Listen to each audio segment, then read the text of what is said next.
الحمد لله رب العالمين والصلاة والسلام على سيد الأنبياء والمرسلين وعلى آله وأصحابه أجمعين. أما بعد، أعوذ بالله من الشيطان الرجيم.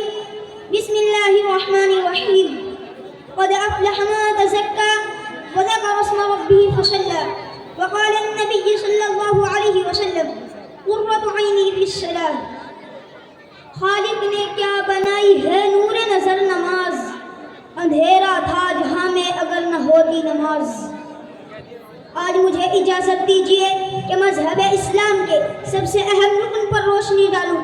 وہ اتنا اہم رکن ہے کہ قرآن کی سینکڑوں سے زیادہ آیات میں اس کام کے کرنے کا حکم اور تاکید آئی ہے. کوئی پیغمبر ایسا نہیں آیا جس کو نماز کا حکم نہ دیا گیا ہو اور اس نے اپنی امت پر اس کو پیش نہ کیا ہو. حضرت زکریا علیہ السلام کے بارے میں قرآن کہتا ہے فَنَادَتْهُ الْمَلَائِكَةُ وَهُوَ قَائِمٌ يُصَلِّي فِي الْمِحْرَابِ. حضرت موسیٰ اور حضرت ہارون علیہ السلام کو حکم ہوا ہے اقیموا الصلاۃ. حضرت شعیب علیہ السلام کے قوم نے ان کو طعنہ دیتے ہوئے کہا یا شعیب اصلاتک تأمرک ان نترک ما یعبد آباؤنا. بیڑی سی اگر میری آواز سننے ہوں تو برائے مہربانی اسٹیج کے قریب آئے. حضرت عرفان بیڑی سی اگر میری آواز سننے ہوں تو برائے مہربانی اسٹیج کے قریب آ کر ملاقات کریں. حضرت ابراہیم علیہ السلام نے اپنے پیارے بیٹے کو ویران جگہ میں چھوڑنے کا مقصد بیان کرتے ہوئے فرمایا ربنا لیقیموا الصلاۃ. حضرت لقمان علیہ السلام نے اپنے پیارے بیٹے کو وصیت کی یا بنی اقیم الصلاۃ. مجھے صرف اتنا بتلانا ہے کہ حضرت آدم علیہ السلام سے لے کر نبی صلی اللہ علیہ وسلم تک کوئی زمانہ، کوئی امت، کوئی دور ایسا نہیں گزرا جس میں نماز کا حکم نہ ہو.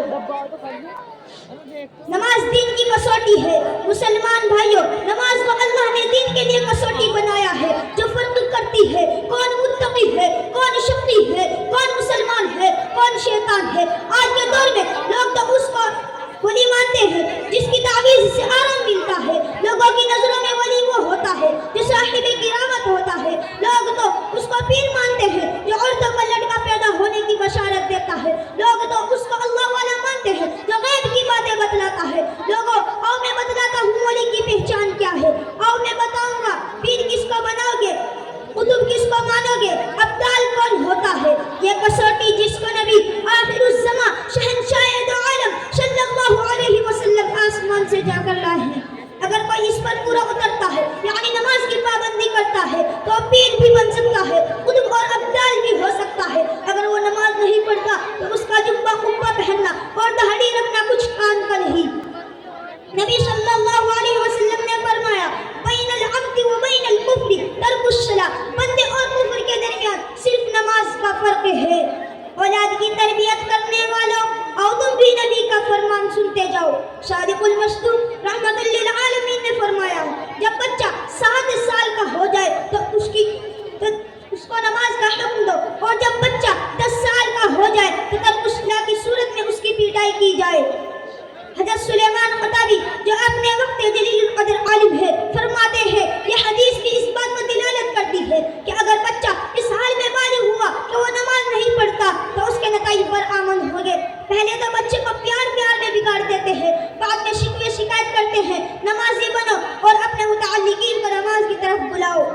نماز چھوڑنا بہت بڑا گناہ ہے. اللہ تعالی ہم سب کی حفاظت فرمائے. وآخر الدعوانا الحمدللہ رب العالمین.